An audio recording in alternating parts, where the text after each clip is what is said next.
जय हिंद, नमस्कार दोस्तों। आइए एक नए वीडियो में आप सभी को फिर से स्वागत करते हैं दोस्तों यह जीके का मॉक टेस्ट चल रहा है। बिहार पुलिस के लिए सभी क्वेश्चन आपके लिए बहुत ज़्यादा महत्वपूर्ण है, इसीलिए ज़्यादा ज़्यादा मॉक टेस्ट मारिए और अपना रिजल्ट में 100% दावा ठोकिए दोस्तों। ठीक है, इधर उधर भटकने से कोई फायदा नहीं है दोस्तों। बार बार हम आपको समझा रहे हैं, ठीक है। हमको ज्ञान है, अनुभव, इसलिए हम आपको बार बार बता रहे हैं दोस्तों। ठीक है, हवा बिहार कुछ नहीं मारिए, इसलिए मन लगाकर मॉक टेस्ट मारिए। वीडियो अच्छा लगता है ज़्यादा ज़्यादा लोगों को शेयर कीजिए, चैनल को सब्सक्राइब कीजिए। आइए शुरू करते हैं आज का पहला प्रश्न। पहला प्रश्न है दोस्तों, पुरापाषाण युग से नवपाषाण युग में संक्रमण किसके कारण संभव है? पुरापाषाण युग से नवपाषाण युग में संक्रमण यानी परिवर्तन किसके कारण संभव है? इसका आंसर हो जाएगा ए नंबर दोस्तों, अन्न का उत्पादन।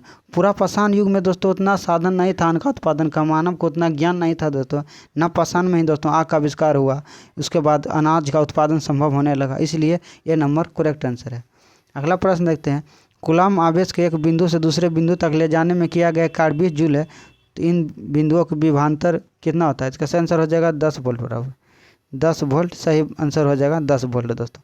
अगला प्रश्न देखते हैं, वर्नक रेडोप्सिन किस में उपस्थित होता है? 2 बार इस एग्जाम में हमको मिल चुका है दोस्तों, इतना इंपॉर्टेंट क्वेश्चन है। वर्नक रेडोप्सिन किस में उपस्थित होता है? सही आंसर हो जाएगा दोस्तों ए नंबर, मानव नेत्र में। मानव नेत्र में वर्नक रेडोप्सिन उपस्थित होता है, इसलिए ये नंबर करेक्ट आंसर है।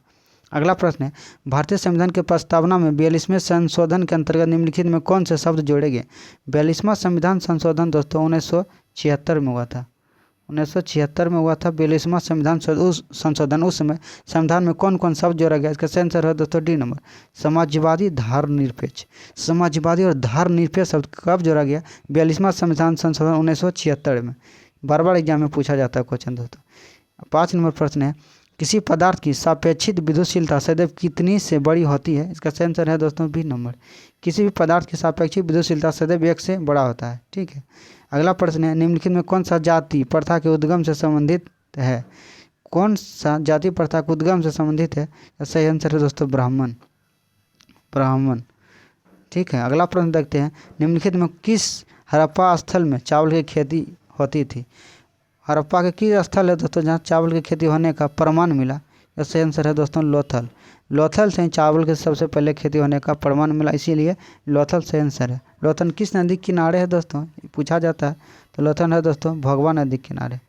लोथल भगवा नदी किनारे स्थित है।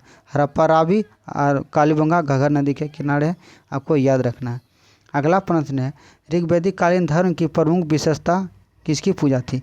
ऋग्वैदिक कालीन धर्म की प्रमुख विशेषता किसकी पूजा थी? इसका सही आंसर हो जाएगा दोस्तों डी नंबर, प्रकृति की। ऋग्वैदिक काल में सबसे अधिक प्राकृतिक देवी देवताओं का पूजा होता था, इसीलिए डी नंबर करेक्ट आंसर है।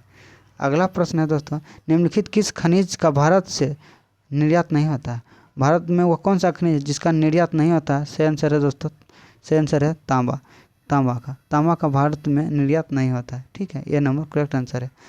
अगला प्रश्न है, रक्तचाप नापने के लिए निम्नलिखित में से कौन सा उपकरण इस्तेमाल किया जाता है? रक्तचाप नापने के लिए किस उपकरण का इस्तेमाल किया जाता है? इसका सही आंसर है दोस्तों ये नंबर करेक्ट आंसर है स्फिग्नोमोनोमीटर। स्फिग्नोमोनोमीटर का प्रयोग रक्तचाप नापने के लिए किया जाता है। ठीक है, बी नंबर में दोस्तों पायरोमीटर जो होता है दोस्तों उच्च तापमान, जो भट्ठी या किसी का भी उच्च तापमान होता है उसमें मापने में प्रयोग किया जाता है पायरोमीटर। जैसे रक्तचाप नापने में ये नंबर करेक्ट आंसर है स्फिग्नोमोनोमीटर। अगला प्रश्न है 11 नंबर, निम्नलिखित में किसके उत्सर्जन से संभारिक उत्पन्न होता है? बहुत महत्वपूर्ण प्रश्न है दोस्तों, बार बार रिपीट हो रहा है क्वेश्चन दोस्तों कि किसके उत्सर्जन से संभारिक उत्पन्न होता है? किसके उत्सर्जन से संभारिक उत्पन्न होता है? सही आंसर है बीटा किरण के उत्सर्जन से संभारिक का निर्माण होता है, इसीलिए बी नंबर करेक्ट आंसर है। अगला प्रश्न है, किसी समयावधि में जनसंख्या वृद्धि के ढंग में सोने होने वाले परिवर्तन को क्या कहते हैं? सोने होने वाले परिवर्तन को क्या कहते हैं? इसका सही आंसर हो जाएगा दोस्तों, सही आंसर है डी नंबर जनांकिक संक्रमण। डी नंबर करेक्ट आंसर है दोस्तों। अगला प्रश्न देखते हैं, सानोख्याब झरना किस नदी का स्रोत है? सानोख्याब झरना किस नदी का स्रोत है? का सही आंसर हो जाएगा दोस्तों बी नंबर सिंधु नदी। सानोख्याब झरना किस नदी का स्रोत है? सिंधु नदी। सिंधु नदी कहाँ से निकलता है? तो तिब्बत के होमडुंग श्रेणी से निकलता है। सिंधु नदी तिब्बत में निकलता है दोस्तों। ठीक है, आपको याद रखना है। सॉरी दोस्तों, तिब्बत में नहीं निकलता है दोस्तों। सिंधु नदी जो है दोस्तों इधर निकलता है, जम्मू कश्मीर के पास से निकलता है। ठीक है, आपको याद रखना। अगला क्वेश्चन देखते हैं। अगला क्वेश्चन है आवश्यक तेल वह तेल है जो आवश्यक तेल वह तेल है जो सीन, इसका सही आंसर हो जाएगा दोस्तों सी नंबर, जलने में प्रयुक्त होता है। आवश्यक तेल वह तेल है जो जलने में प्रयुक्त होता है, उसे आवश्यक तेल कहते हैं। C number correct answer. अगला प्रश्न है मीर कासिम द्वारा ईस्ट इंडिया कंपनी को दी जाने वाली जमींदारी में निम्नलिखित में कौन सी सम्मिलित नहीं था। मीर कासिम द्वारा ईस्ट इंडिया कंपनी को दी जाने वाली जमींदारी में कौन सा सम्मिलित नहीं था। मीर कासिम जो दोस्तों ईस्ट इंडिया कंपनी की जो जमींदारी दिया था उनमें से यह कौन सा जगह है जो कि मीर कासिम के द्वारा नहीं दिया गया था। इसका सही आंसर है ये नंबर से 24 परगना। 24 परगना जो कि मीर कासिम द्वारा ईस्ट इंडिया कंपनी को नहीं दिया गया था। बाकी बर्धमान, मिर्दनापुर, चटगांव सभी दिया गया था, इसीलिए ये नंबर करेक्ट आंसर है। अगला प्रश्न है कलिंग युद्ध, बहुत महत्वपूर्ण प्रश्न है दोस्तों, आ गया है, बहुत महत्वपूर्ण। आज गांठ मान लीजिए दोस्तों, एग्जाम में आपको पूछा ही पूछा जाएगा। कलिंग युद्ध से अशोक प्रभावित हुए, इसका पता किससे लगता है। कलिंग युद्ध इसका पता किससे लगता है दोस्तों। सही आंसर है दोस्तों सी नंबर शिलालेख। अशोक का जो 13वां शिलालेख है ना दोस्तों, 13वें शिलालेख, उसमें कलिंग युद्ध का वर्णन है। बार बार पूछा जाता है कि कलिंग युद्ध का वर्णन अशोक के किस शिलालेख में, तो 13वां शिलालेख में। ठीक है, अशोक मौर्य वंश का शासक था और यह बौद्ध धर्म का अनुयायी था अशोक दोस्तों, आपको याद रखना है। शिलालेख का प्रचलन भी सबसे पहले अशोक के द्वारा ही किया गया, इसीलिए यह सब फैक्ट आपको याद रखना, नोट करके रट जाना है दोस्तों। अगला प्रश्न है दीर्घतम प्रवास किसके द्वारा किया जाता है। दीर्घतम प्रवास किसके द्वारा किया जाता है, इसका सही आंसर हो जाएगा दोस्तों सी नंबर आर्कटिक टिटहरी। दीर्घतम प्रवास किसके द्वारा किया जाता है, आर्कटिक टिटहरी। अगला प्रश्न है दिल्ली के निकट महरौली का लौह स्तंभ किसके द्वारा निर्मित किया गया। दिल्ली के निकट महरौली लौह स्तंभ का निर्माण किसके द्वारा किया गया। सही आंसर है गुप्त शासक द्वारा। गुप्त शासक द्वारा महरौली में लौह स्तंभ का निर्माण किया गया। C number correct answer. अगला प्रश्न है आकाशीय गंगा के चारों ओर एक पूरा चक्कर लगाने में सूर्य को कितना समय लगता है। आकाशीय गंगा के चारों ओर सूर्य की एक परिक्रमा करने में कितना समय लगता है। सही आंसर है दोस्तों ये नंबर एक ब्रह्मांडीय वर्ष लगता है। अगला प्रश्न है पाल शासकों के किसके साथ घनिष्ठ सांस्कृतिक संबंध था। पाल शासक या पाल वंश जो दोस्तों वह किसके साथ घनिष्ठ सांस्कृतिक संबंध रखता था। पाल वंश का सही आंसर है तिब्बत के साथ। पाल वंश के जो शासक है दोस्तों वह तिब्बतों के साथ घनिष्ठ सांस्कृतिक संबंध रखता था, इसीलिए बी नंबर एकदम करेक्ट आंसर है दोस्तों। अगला प्रश्न है इंदिरा प्रियदर्शनी वृक्ष मित्र पुरस्कार किस क्षेत्र में योगदान से संबंधित है।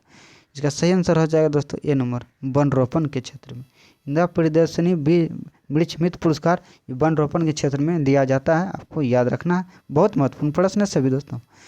प्लेट विवर्तनिक सिद्धांत के अनुसार पर्वतों के बनने का कारण। प्लेट विवर्तनिक सिद्धांत के अनुसार पर्वतों का बनने का कारण क्या है दोस्तों।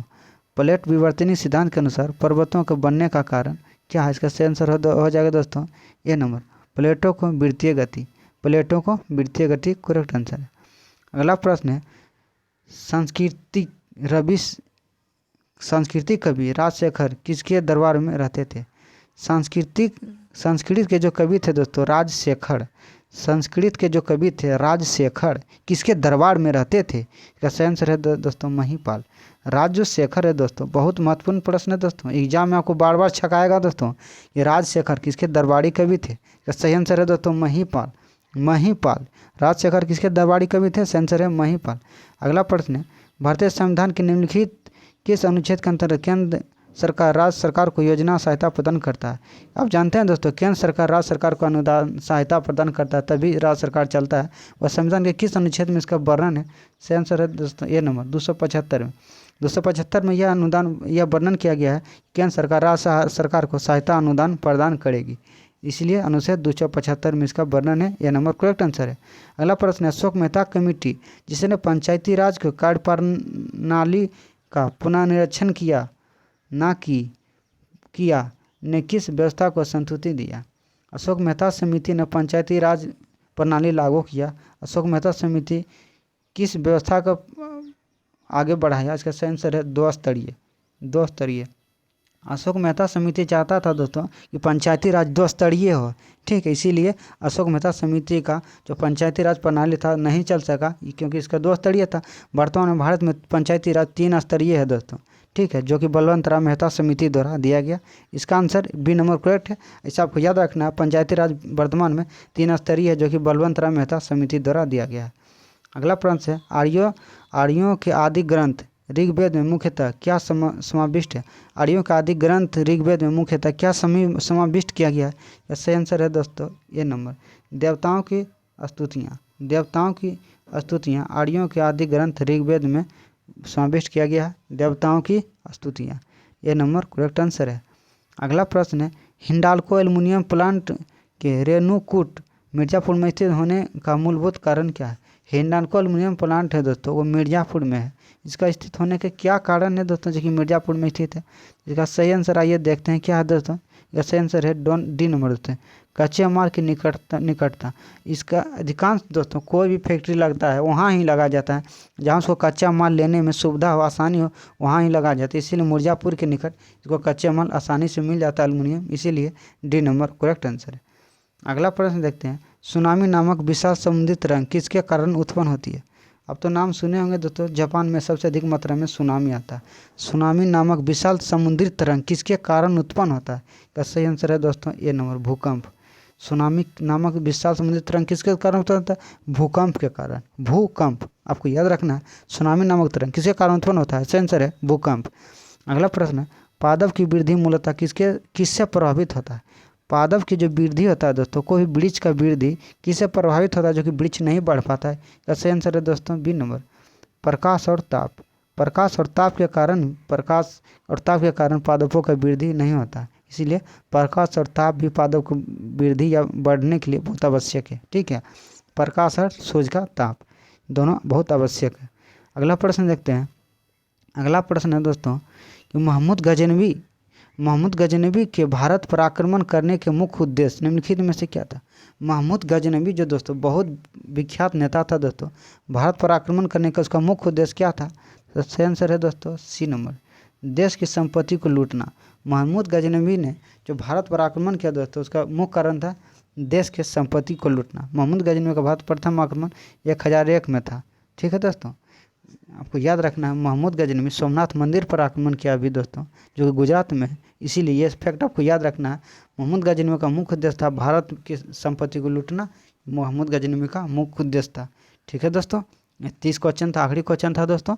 वीडियो अच्छा लगता है ज़्यादा लोगों को शेयर कीजिए, चैनल को सब्सक्राइब कीजिए, आप मेरे साथ जुड़े रहिए दोस्तों, आपका भला होगा दोस्तों, ठीक है। मिलते हैं अगले वीडियो में, तब तक के लिए जय हिंद, नमस्कार दोस्तों। मन लगाकर पढ़ते रहिएगा दोस्तों, ठीक है, बाय दोस्तों।